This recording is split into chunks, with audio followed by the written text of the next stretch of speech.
Gary Parrish. Welcome back. CBS Sports Eye on College Basketball Podcast, where we sometimes discuss camel fighting. Dodo Birds and Leaky Black. Matt Norlander is here with me. If you watch it on YouTube, you know what to do to the like button. Shouts to Brandon Davies. And if you haven't yet subscribed to the CBS Sports College Basketball YouTube channel, please also do that while you're here. Let's get into it. I want to start with the 30th annual Jimmy V Classic that was held Tuesday night inside New York's Madison Square Garden. It was a great night for the SEC in what is turning into undeniably a great season for the SEC. Game 1, Tennessee 75, Miami 62. Game 2, Arkansas 89, Michigan 87. The Razorbacks stormed back in the second half. Norlander, you were in the building for both games. I'll get your thoughts on the winners and the losers. We'll do that in a minute. But first, let me ask you a question that my pal Seren Petro asked me on radio in Kansas City yesterday on his show. Here's the question. Now that the SEC has 4 schools in the top 7 of the top 25 and won 7 of the top 17 and 9 of the top 25, would you take the SEC or the field to win the 2025 NCAA tournament? I would take the SEC for sure. You said 9 in your top 25 and 1. There's also 9 in the AP top 25. The league itself, every team except South Carolina is at fewer than 3 losses. There are 7 undefeated teams left in the sport. 3 of them come from this conference with Tennessee, Florida, and Oklahoma. I have more on this in the court report, which if you're watching live, we appreciate you. Has not published yet. It'll publish on Wednesday afternoon. Right now, half this league is a quad 1 game, regardless of where the game gets played. So if you're a home team and you're bringing in, a team into your building, that team's got to be top 25 in the net to be a quad 1 game. Half the SEC is of top 25 quality in that regard. And every team except South Carolina is a quad 1 or quad 2. This is outrageous. What's going to happen here is that I want to say 75% of the way through non-conference play for the most part across the entire sport. The math will math here. The SEC, even if it takes on a few unexpected losses, what's going to wind up happening is the league is going to be setting records in this relatively new quadrant era. But there are going to be so many quad 1 and quad 2 results that it's just going to run up the score. It is a lock that this conference is sending 10 teams to the tournament. I mathematically, I don't see how it won't, barring a true apocalypse here. It's by far the best league in the country. I would take the SEC over the entire field because of the quality of teams there. We'll get to what I saw at the Garden here shortly, but between Tennessee, Kentucky, Alabama, Auburn, those 4 specifically they are the ones looking like the 4 national title contenders. So essentially, you get down to those 4 versus the field. That gets a little bit trickier there, but on balance, when I look at the entire SEC and how strong it is, I would narrowly take that conference over the rest of the entire sport. Still might not be the wise bet. I understand that, but league is really, really damn good. And it's not just that it has highly ranked teams. I actually think those teams all have the components and pieces to put it together to win 6 in the tournament. Okay, we don't agree on everything, but I think we agree on this. Like what you just said is basically exactly what I told Seren yesterday. I said, I think the smart people, like I know some smart people, and I have their numbers. I could text them. I think the smart people would tell you should still take the field, but I'd have a hard time not taking the SEC. Heading into this season, I think this is where I was at. The SEC will be the deepest conference in America, but the Big 12 will have more legitimate national title contenders. And as of December 11th, I think I would change my opinion on one of those things. I still believe the SEC is the deepest conference in America, and there's a lot of data to support that. I think the SEC also has more legitimate national title contenders, and obviously that's subjective and it can be defined a variety of ways. But in the way I think of it, like teams that I don't have a hard time imagining winning a national championship, I think the SEC's got more of those than anybody else. And it was on full display in different ways last night inside the Garden. One of those championship contenders jumped to a double-digit lead and just sort of cruised through the second half. That was Tennessee, remaining undefeated with a victory over Miami. And then Arkansas, which I think has a roster from a talent perspective that suggests championship contender, Final Four contender, maybe. But they had not looked the part early in the season, did not look the part for part of the game last night, but then really like came out of a locker room in the second half, a totally different basketball team, ran away from Michigan, turned, I believe, a 15-point deficit into an 18-point lead. Yep. For Michigan, stormed back, and we were in a competitive game in the final minute. Fun night in the Garden. Tell me what you saw. Yeah. Let's just Tennessee, Miami real quick here, because Miami is if you want to get to that second, we can get to that second. Let's go to the more compelling game. That's fine. Arkansas made a big push in late in the first half, which was key. And Calipari said so afterward. By the way, I posted this late on social media. Dusty May in Michigan went first in the press conference. Sometimes the winning team will go first, but in this case, the losing team went first. And so then Calipari came in after, and Karl Anthony Towns, who was in the building, was at the game. He was on speakerphone with Kat. And so he just walks into the media room and like they're mid conversation, and it's like speakerphone on the loudest volume possible, of course. And they're talking about whatever the hell they're talking about. And for about 45 seconds, Calipari is just holding a conversation, standing in front of the dais, eventually sitting down. And he's like, I'm in front of the media. I got to do media now. What do you want? It was Calipari very much feeling himself. Oh, sure. I appreciated the scene. I had never experienced a coach walking into a post-game presser on speakerphone before. Yeah, that's because almost nobody would even think to do something like that because it's not normal. That's why you've never seen it, because it's not normal. I think my most recent Calipari post-game press conference experience was at Auburn when they won, and he came out and was like, "Oh, you thought I was done. You thought we were done. How you like me now?" And then you fast forward. But 2 months later is one of those things. Yeah, exactly. Unbelievable. So anyway, the post-game scene was intriguing. Calipari did say, I've now been 2 consecutive weeks. I've learned something about a couple coaches and a couple programs here, because Scott Drew said the same thing. When Baylor lost at UConn, Scott Drew said, listen, one thing that's held us back to this point is we haven't even had 5 practices where everyone has been healthy. Calipari said last night they've only had 2 practices where every single body was healthy on the team. And he said, I'm going to paraphrase him here, but he said, like, we're going to get there. We're going to get healthy, and then we're going to get there. We haven't even come close to touch on what we can be here. I thought it was a pretty critical victory for Arkansas. It's the only non-conference victory of note that the program will get. Now, they did win.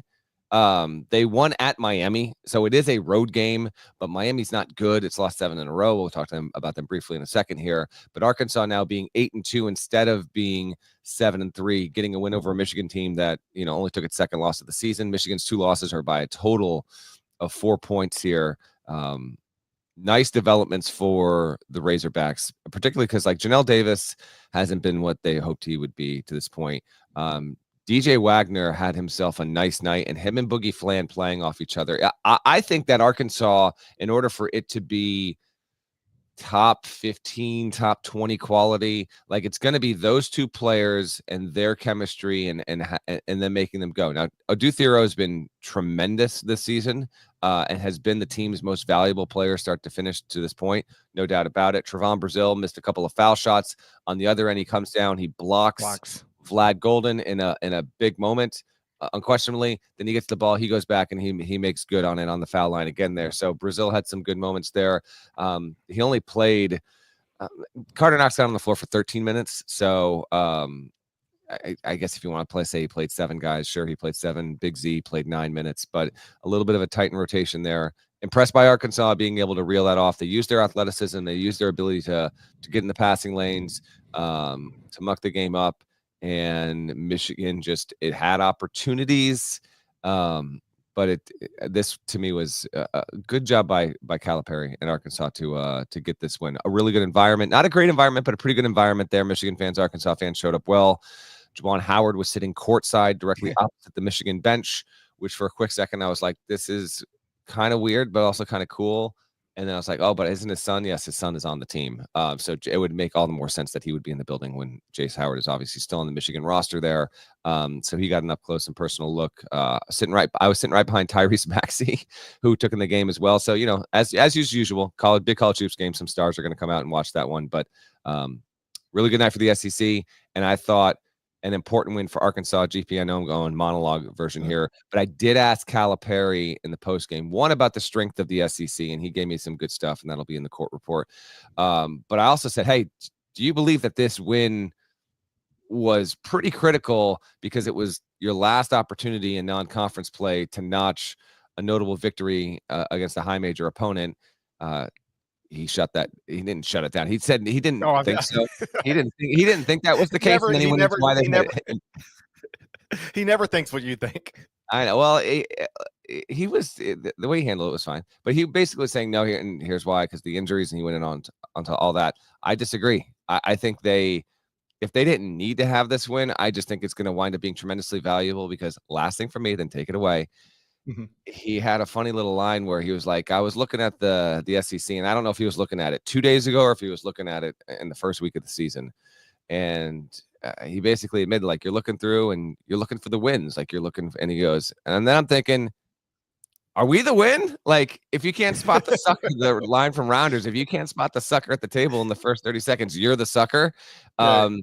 And then Cal always knows what he's saying. But then he basically said, we're going to get to the end of this thing, and there are going to be teams with, 7 league wins. Are you going to hold a team with 7 league wins out of the NCAA tournament? I don't think you can. Not when they've got a road win against Miami, a neutral court win over Michigan. And he's like describing, he's like, if we only win 7 games, here's why he is the first coach I can ever recall to start making his stump speech for the selection committee on December 10th. He did it last night. Phenomenal press conference from Cal. That's interesting. I had not thought about it like from a conference record perspective, but it's not hard for me. 7-11. I mean, obviously the total body of work will have to be considered. Yeah. I can see 8-10 easy. 8-10 in the NCAA tournament out of the SEC. I could imagine that no problem. I think it will happen. Yeah. On Juwan Howard, I would lean more towards cool than weird. I like that. It gets ugly. You get fired by your alma mater. That hurts. I've never been fired by my alma mater. I imagine it hurts. Yeah. But that's still a place you cared about. You spent time at, you did amazing things for, and your son's still there. Be there. Love it. Can you get past the ugly part and just love the thing that you really love, and not hold on to that animosity and resentment and whatever else might be there or might not be there? I'm not Juwan Howard. He might be listening to this and go, I don't feel any of those feelings. I do not believe Juwan Howard will be. As much as I'd love to believe it to be the case, I don't think he's dialed into our podcast. Somebody create a Juwan Howard YouTube account and jump into the chat right now. Yeah, that's right. I want Juwan Howard in the chat. If he might not feel that way, I know that's the way I would feel. I would feel hurt, and I would feel resentment, and I would do my best to get over that and start loving again the thing that I've always loved, and try to put aside the fact that, hey, I tried something. We all did our best. It didn't go well, or it didn't go as well as it needed to. It was time to move on, both for them and for me. But like, we can let all that go and still get back to just, appreciating each other for the good times we've had. That might sound like, pie in the skies. If Juwan Howard is closer to that place than other people might be, I'm happy for him, because that's a good place to be. As for Cal, I said it earlier, like, he never is going to think what you think. That's not fair. I shouldn't say that. Because that suggests he's just disagreeable, and I don't believe that's who he is. But he has unique thoughts about everything. And I can remember from my beat writer days, if you would ever ask him a question like the one, this is what I was actually thinking of, like the one you asked him, he would always say this. If you'd ever ask about a non-league big game in November, December, his go-to every time was, yeah, it's a big game if we win it. If we lose it, like, whatever, then we got more. It's fine. But it's a big game if we win it. If we lose it, we're fine. That was always his mindset, whether he truly believed it or not. So I wasn't surprised by the way he addressed you last night. He was feeling himself undeniably. You wouldn't have seen this because you were in the building. But we game over. We go straight to Sports Center with Scott Van Pelt, and they open with the Michigan Arkansas highlights, and then they go live back to the Garden with John Calipari, and John's like, hey, he's doing this thing, and then at some point he says something along the lines of, I'd really like to be with my team, but I've been sitting here waiting for you for 15 minutes. And Scott's like, oh yeah, that's really happened. It's like in that.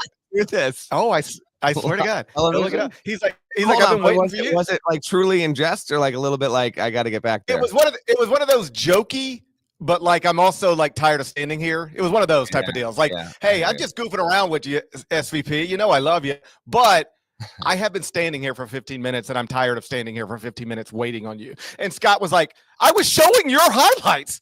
Like, what do you think? Like, what?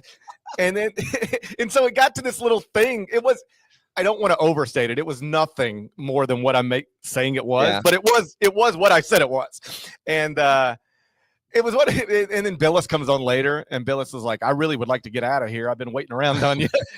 so it became a thing throughout Sports Center. And it was just John being John, but he was, to your point, feeling himself. And you know what? Good for him. He took a beating for years at the end of Kentucky. He's been taking a little mini beating this season because his old school's better than him. If he'd have lost to Dusty May last night, there's another first-year coach who wasn't supposed to be as good as you in year one. They just beat you on a neutral. You were down 15. Like, he's been taking, like, are we sure Arkansas, like, is the same thing that Kentucky wanted to get rid of is, like, happening at Arkansas right now? That's where we've been the first month or so of the season. So get a big win. You're in the Garden. You're on national television. Have a good time with it, I guess. I don't mind him feeling himself, but you're right. He definitely was. I'll also say this, though. I couldn't help but notice when he walked into the post-game presser, just his aura. I know that's an overused term now, but like, he looks like he's lost a little bit of weight. He was sprightly, pep in the step. I understand you're just coming off a win. And he even said, let me actually, I'm going to give you the exact quote here. I got it in my court report here. His quote was something about his first chapter. So he said, here it is. What I did at this time in my life, in my career, this was perfect. First page in the first chapter of the new book, and it's an adventure, and I'm going to have fun and enjoy it. And when he said that, it felt so genuine. So I couldn't help but notice it. Good for Cal. Good for Arkansas fans. You got a good win. Kentucky's been doing well. The Kentucky-Arkansas rivalry is the Flames are stoked by the game here. I couldn't help but notice it. Real quick on the undercard, Miami has lost 7 in a row. I did have one coach ask me on Tuesday, is this going to be it for Larinaga? I don't think so. Maybe it will. Like, maybe it really goes off the cliff and they feel like they've got to make a change there. I'm not putting that out of the realm of possibility. I can just tell you, he does not want to stop coaching and isn't close to that whatsoever. But we'll see. It is genuinely shocking to see Miami not be a factor at all, and they have no resume whatsoever, and they will almost certainly have to win the ACC tournament to get into the NCAA tournament there, which is unfortunate. Tennessee is the number 1 team in the country. It is 9-0. It is yet to win a game by single digits. Zakai Ziegler came into the postgame presser alongside Rick Barnes last night, and he's originally from the greater New York City area, I guess on Long Island. He had family in attendance and friends. He mentioned how the previous time this was the case when Tennessee played in the Garden, he had his injury. He was on a scooter. He played well. I think he's one of the most consistently reliable point guards in the country. Just a really, really good player who's been that for a while, but hasn't nudged up to the great level. And maybe he never will, but damn if he isn't just the right guy for this program. And Tennessee, Parrish, I don't know if Tennessee's the best team in the country, but right. I talked about this on HQ on Monday. I do believe it is the deserving number 1 team at this point. That's a good way to put it. It is absolutely. Again, no close games. Every single win is by double digits. Yet again, Rick Barnes has a top 3 defensive unit in the country. It's been a thing for 5 straight years now. His offense is good. Chaz Lanier has come in and been what they hoped he would be. And what they hoped he would be something similar in impact to Dalton Connect. He's shooting 48.6% from three-point range. He was tremendous against Miami on Tuesday night. And Tennessee is the microcosm of what the SEC is right now. It's a really, really good, very dominant, ultra reliable team, and a very, very good, pretty dominant, ultra reliable conference. And it's the number one team in the country. And it's got a big one coming that we'll preview on our next pod on Friday. Tennessee plays at a very good Illinois team. That'll be arguably the game of the weekend in college hoops. It's either that or Gonzaga, UConn. But good stuff from Rick Barnes' team. Sometimes these outcomes can be just kind of ho-hum, and it was a little bit ho-hum, but at least a little bit of love for the Vols here, who have been able to beat Virginia, Baylor, Syracuse, Miami, won at Louisville. It's not an elite non-conference schedule, but there hasn't been one game that has been in doubt down the stretch. Yeah, Tennessee 9-0, all 9 wins coming by at least 13 points. 4 of those wins over teams in the top 95 at barttorvik.com. So, like, do they have the same wins that some of the other elite schools have? No, not quite in terms of quality, but they're killing everybody. The computer numbers are strong. They've got a 0 in the loss column. I like the way you said that. I don't know if Tennessee's the best team in the country. I don't know that they're not. I don't know that they are. I do genuinely believe that they deserve to be number one in the AP poll right now, which they are. They're number one in the top 25 and 1 as of this morning for the 7th consecutive day. One last thing, then we'll move on Tennessee. And I just thought about this. I put no thought into it other than for the last 90 seconds while you were talking. Okay. Where does Rick Barnes belong on the list? And I'm giving somebody a project. I realize what I'm doing right now. Where does Rick Barnes rank on the list of coaches who have been fired, not for any scandal, but just because we don't want you to coach here anymore, and then goes on to do great things? He's now had 2 different teams ranked number 1 in the AP poll since he was fired by Texas. This is rare to have one school say, we don't want you coaching here anymore, not because you cheated, not because you got arrested, but because we just don't think because your team sucked. Texas didn't suck. It was almost college football-ish in terms of it was, you know what it was? It was Mark Richt at Georgia. It was just good enough, but not to the level we need you. Like, you have stalled out here. And so that's why if there's some like 17, 18, 19-year-olds listen to the pod that might not remember, this is why Texas and Rick Barnes, after a long marriage, decided to split, all those years ago. Yeah. And I don't like, you're right. They never sucked. They did just sort of plateau. It was like, where is this going? It was one of those, but I think it's a long time ago. The way I remember it, at least, he was getting destroyed in in-state recruiting. Like Baylor, Texas A&M were just killing him in-state recruiting. And that became a source of complaining for the Texas fan base. It was that and the NCAA tournament stuff. I mean, Rick Barnes got above 500 last season. I think going into last season's NCAA tournament, he was 25-25, which was a phenomenal stat. The fact that you'd make that many tournaments but not be above 500. It was also that Texas was underperforming its seed expectation more often than not. He did make a Final Four famously in 2003. But those were the contributing factors, which isn't to say that they shouldn't have split. That's not the point you're bringing up. You're bringing up, has there ever been a coach that's had more success after the fact, after a situation like that? I don't know, obviously. It's an interesting thought experiment, but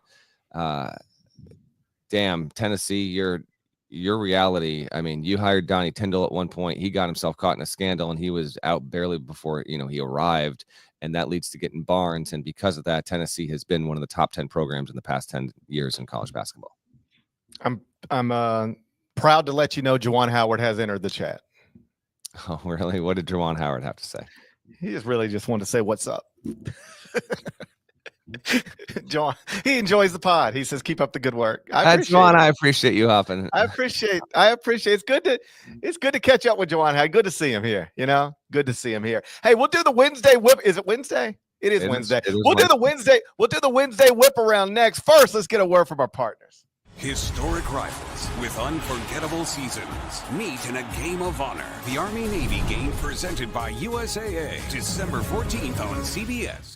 Okay, Norlander, it's been a slow past couple of days, largely because it's finals week, lots of places throughout America. So there's not much more to discuss, but Illinois did improve to 7-2 Tuesday night, 86-80 win over Wisconsin. I've got the Illini 18th in the top 25-1, but they remain unranked in the AP poll. Why are AP voters being such haters when it comes to Brad Underwood's program? Well, you got to realize that the AP poll refreshed on Monday with voting happening on Sunday, the most recent result being a reasonable loss, but a loss all the same in overtime at Northwestern on Friday to drop Illinois to 6-2, and that's what booted them out, I guess. Haters. I know. Their one high major win in non-con play was Arkansas at that point, obviously. Wisconsin's not non-con, but it is high major. As I just mentioned 10 minutes ago, Big E awaits on Saturday. We'll preview that on the Friday pod against the Vols. 86-80. I peeked in on this here and there on my computer when I was at the Garden. Wisconsin's got that win over Arizona, which is solid, but to be determined in value here because Arizona obviously dipped below 500 there for a second. But Bucky, man, 3 losses in a row. You get taken out at home by Michigan, and then you lose by 14 against Marquette. I think people expected a loss there. And then you play Illinois on the road. Just a tough stretch here. And next up is Saturday against Butler. And Butler got done in on Tuesday by North Dakota State. Oh, by the way, not a good loss for the Big East there. But all the more reason for them to maybe be frothing a little bit. And now Wisconsin's got to turn around and get ready to play that game. So we'll see on the Badgers after they got off to a really nice start this season. Illinois 7-2. Kasparas Yakachonis has probably been a top 5 freshman in the country this season so far. He had another really good game last night, 24 points, 6 boards, 5 assists, along with 4 turnovers. But him and Kylan Boswell doing what I think that Illinois staff was more than hoping, but really expecting would be the case, like really producing at a high level here. I know Trey White also had a really nice game for himself. He had 23 points in the win. So Illinois 7-2. It's going to be a tournament team. I liked them as a top 25 level team in the preseason. They're building out toward that, but want to see what they can do against Tennessee. It was obviously a nice win. I didn't get tons of eyes on it, but I was peeking in here and there. Again, not much else has happened over the past couple of days, but there was another, I think, notable result, if only because, 2 of the best freshmen in the country are playing there. Rutgers 80, Penn State 76. I really do think a big win for Rutgers, if only because if you don't win it, you've lost 4 in a row. Massive. This was by definition, I guess, not a must win. It's the closest thing you could possibly have to it for a high major team on December 10th, in the first 2 weeks of December. Huge. They needed this. They would have been 5-5 otherwise and didn't have a win. I don't know if Penn State will make the tournament, but it's been a good team so far, and it certainly is in that conversation right now. Get this win. You can't blow it at home. They've got another game against Seton Hall coming up this weekend. Can't lose that one, Rutgers. They've got these 2 stud freshmen. Dylan Harper's the real deal. I think you can make a case, even though it's a very compelling debate right now between Dylan Harper and Cooper Flagg, who's been the best freshman. Great news. We got a lot more games to go, but he was really solid again last night. 24 points, 12 boards, 5 assists, 2 turnovers, 2 blocks, and a steal. Guy is just legit, man, and so much fun to watch play. I would like to see Rutgers be able to take the play of Harper and Bailey, get some increased production from Jeremiah Williams, and see that translate to some consistently good play. I almost wonder, though, if we're going to be watching a Rutgers team that's like teetering the entire season. Like, is this team going to be good enough for the tournament? Is it not? Is it going to really fall on the wrong side of the bubble and kind of perpetually be stuck there? I don't know, but I know that was a really good win. And no shame in Penn State dropping a game there on the road. Tough spot. They're coming off the home win against Purdue. They're 8-2. They're just fine. It was a slow night. Let's stop here for a second. Just I'm loving Ace Bailey. You're loving him. Okay, last night 15 points, 15 rebounds, 2 blocks, a steal. Yes. 0 assists. Okay, that's your kind of player. He's taking 15.2 shots per game and averaging 0.6 assists per game. I love it. Buddy, you ain't getting the ball back. You ain't getting the ball back when you throw it to him. Braden Smith, if you were wondering, is leading the nation in assist rate, according to KenPom, at 47.3. What do you think Ace Bailey's assist rate is? Is there a number underneath? Yeah. Okay. Well, there's so many. I'm just trying to picture the Ken Pompey. Does it go into the thousands or no? No. It stops. I'm gonna say 999. No. I don't have an actual ranking. I just have his assist rate. Oh, okay, I got you. Not the ranking. Gotcha. Okay. It would probably, I'll say his assist rate is 1.2. it's 3.9. Okay. Braden Smith is 47.3. That leads the nation. He's Bailey's 3.9. Buddy, you ain't getting the ball back. And you know what? I don't think you should, honestly. Why would I give the ball back to you? I think Kobe subscribed to this. I think Kobe was like, why would I pass it to that person when I'm me? Yeah, I understand it. Yeah, I'd love to see it, although maybe he needs to give the ball back a little bit more. Maybe we'll see Rutgers have a little bit more success. I don't know. We'll see. There are other things to talk about, by the way. What? DePaul's lost 33 Big East games in a row. Couldn't get it done at home against Providence, 70-63. Holtman will get that program a Big East win this season. I'm highly confident it. Couldn't pull it out here. I know DePaul fans are just starving for it. It's been since early January of 2023 was the last time DePaul got a win against a Big East program. It's been a minute. Shouts to the Ivy League. Cornell won 88-80 at California. Across the country, John Jake's first-year coach. Congrats to him. He's doing a really nice job. 7-3. Back in the day, my pre-CBS days, I had I think I mentioned this when we were talking carousel stuff earlier this year, but I had a website, College Hoops Journal, collegehoopsjournal.com. It was a formative thing to help me get the CBS job. But even after I got the CBS job, College Hoops Journal continued to exist for another 2 or 3 years after that, and I had writers writing for it. And for about 8 months, John Jakes wrote for College Hoops Journal. So I love the fact that, I didn't pay him anything. I was making Google ad money, but the idea that someone that I brought in to write for my my College Hoops website / blog once upon a time is now overseeing a program, and he's starting off well. And that leads me to this. Been an interesting week for the Ivy League. It has been an interesting. Well, do you have go ahead. If you've got another thought here, because I got something teed up as well. Well, it was a nice win, obviously, and then there was a murder charge, I guess is what I'm trying to say. There was I'm not even going there. We're not going there. No. Nice. Nice. Keep it moving. Nice non-league win over Cal. That's good for the Ivy League. Murder charge, not that great for the Ivy League. All right, let's keep it moving here. I wake up on Monday. Mm-hmm. So did I. So I did the same thing. I know. Wake up to a few different texts. And one text came in at, this was like in the early 7 a.m. hour. And it's from Mike Martin, who is the coach of the Brown Bears. And we had mentioned on the Sunday show, I think I had mentioned that Jerome Tang is a pod listener, and he is. We appreciate all pod listeners. Do you feel comfortable exposing pod listeners? Yeah, without a doubt. Yeah, you do. I got to check in with Jay Wright briefly yesterday. We had a little CBS town hall I dipped into before the Garden. Jay Wright, big time pod listener.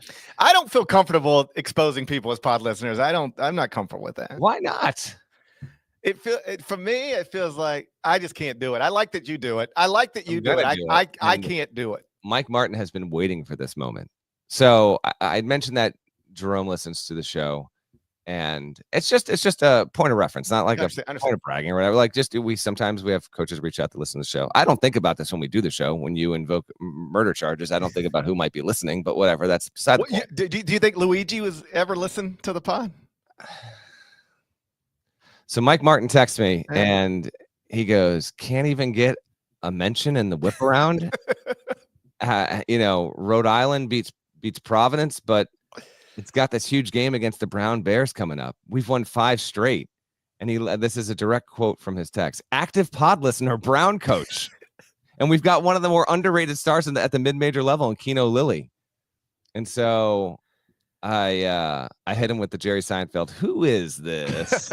And then I said, "A Keno Lilly reference on the pod, huh? Give me a month. I'll see what I can do."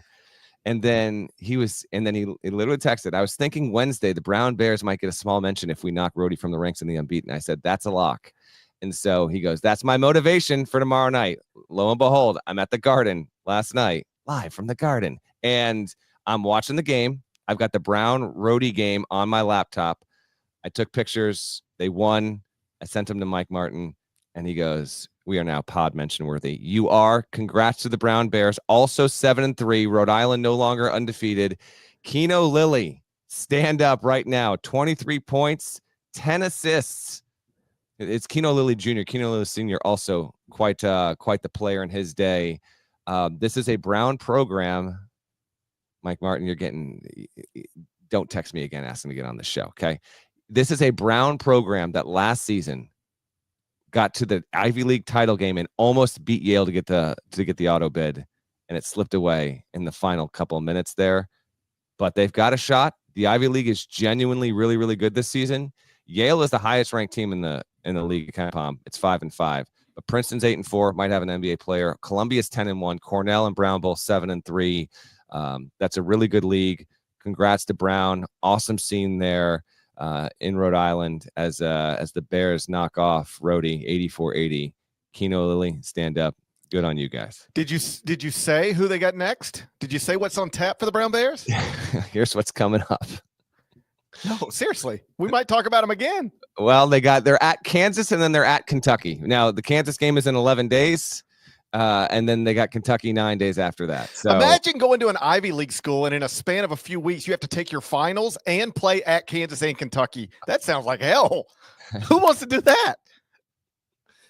Incredible. They followed up with the freebie against Johnson and Wales. Johnson and Wales is going to get what's coming to it.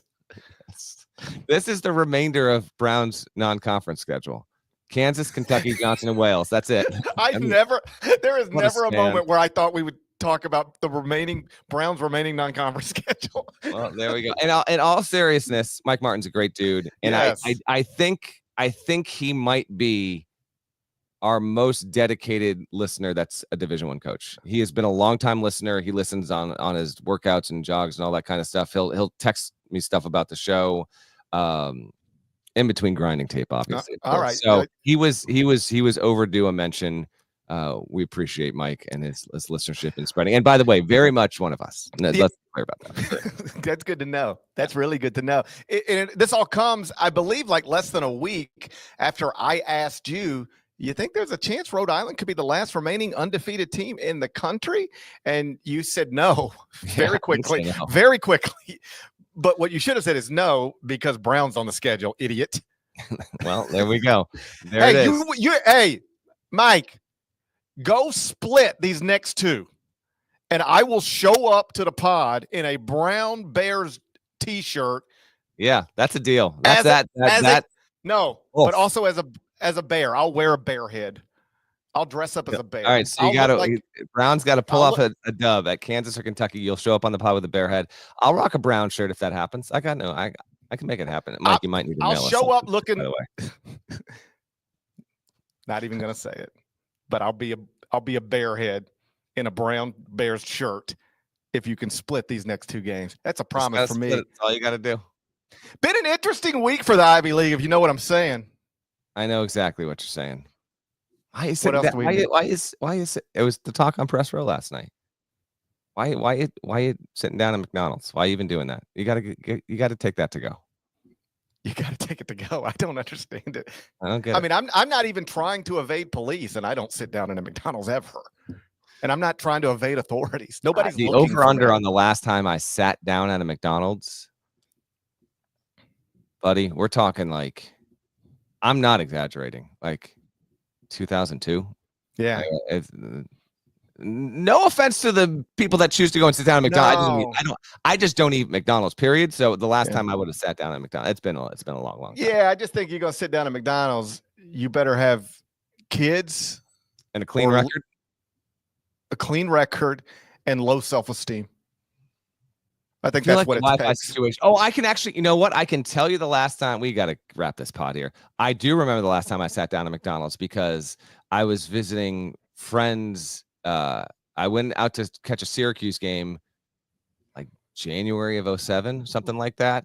Got a bunch of pals who graduated from Syracuse, so they all went back into town, and I wanted to go catch a hoops game. This is when I was running College Hoops Journal, and I'm leaving Syracuse. I get one exit off the highway, or I'm going off the exit. My car breaks down. I walk back up, and I have to like plug in my phone to do whatever the hell I had to call, whatever. That was and I was sitting at a McDonald's while my phone was charging. So I actually do remember. I really do think. I mean, I've obviously sat in a McDonald's with my kids because they like there was a point in their lives where they enjoyed Happy Meals and playgrounds. That's the key to McDonald's. I don't have any data to support this. I think 40% of the people ever inside of McDonald's are because their kids wanted a Happy Meal in the playground. But to your point, I think I'm a lot like Luigi, only in this way. Okay. Only in this way. Man. It's not the abs. I know that. Buddy. I saw somebody say Kim K needs to work on getting him apart and then put him in a Skims campaign. He does have some nice abs. I'll give him that. He's made some questionable choices over the past week, but he's got nice abs. I'll give him that. I think he was sitting down at McDonald's just using their Wi-Fi, which is exactly what I did one time in Orlando a million years ago when Billy Donovan took the Orlando Magic job. My plan was to fly to Orlando, land, and take my, at the time, only child and wife to the Magic Kingdom. Instead, we sat at McDonald's because they had Wi-Fi. Shouts to McDonald's for always being there. Whether you need to write a Billy Donovan column or, look at what police are finding out about you. Whatever you need them for, McDonald's has got Wi-Fi for you. Nada, you got to drop. Nada, save us. We need another word, and then we got to get out of here. Just drop it, Nada. Just go right now. CBS Sports HQ, giving you college football coverage unlike anyone else. We're talking Big Ten. Pre- and post-game coverage. Are you encouraged with the way that this team responded? Along with breaking news. A lot of movement in the rankings this week. Highlights and expert analysis. That streak could be in jeopardy here. Sure. What was your main takeaway from this game? How impressive was his domination? That really changed the football game. Let's go ahead and have some more fun. Another wild ending. The chaos continues. Turn to CBS Sports HQ. Real quick here, because I got to do about 90 more minutes on Luigi in like 10 minutes. So looking ahead to the next two nights. Tonight, only two ranked teams are in action. It's number 5 Kentucky against Toothpaste, and number 23. Hey, listen, don't hate on that game. That game is only getting played because there's a chemistry professor at Colgate who loved basketball, was from Kentucky, befriended Matt Langle, and it took a number of years, but unfortunately, this professor passed from cancer in 2023, but the game is getting played. But he's essentially why Kentucky and Colgate are matching up and playing a game. It's kind of a cool story.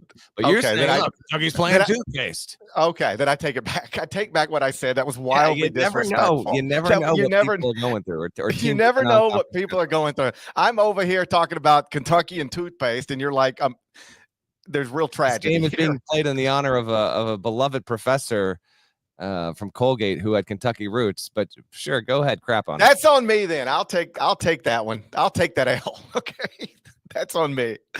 Kentucky, Colgate. I can't wait for it. I cannot wait tonight for Kentucky and Colgate. Mm-hmm. Also, number 23, San Diego State hosting Cal Baptist. Thursday night, only one ranked team in action. Number 3, Iowa State's at Iowa. This is inside Carver High Kai. This is it's got a little bit of a Kansas, Missouri feeling to it. You worried this got a little bit of a Kansas, Missouri feeling to it? Ooh, it's really the only game of true note over until we pod again on Friday. Besides Kentucky and Colgate, Jesus Christ, Norlander. Don't try and turn it, please. Stop. This is El Asico on the football field, obviously.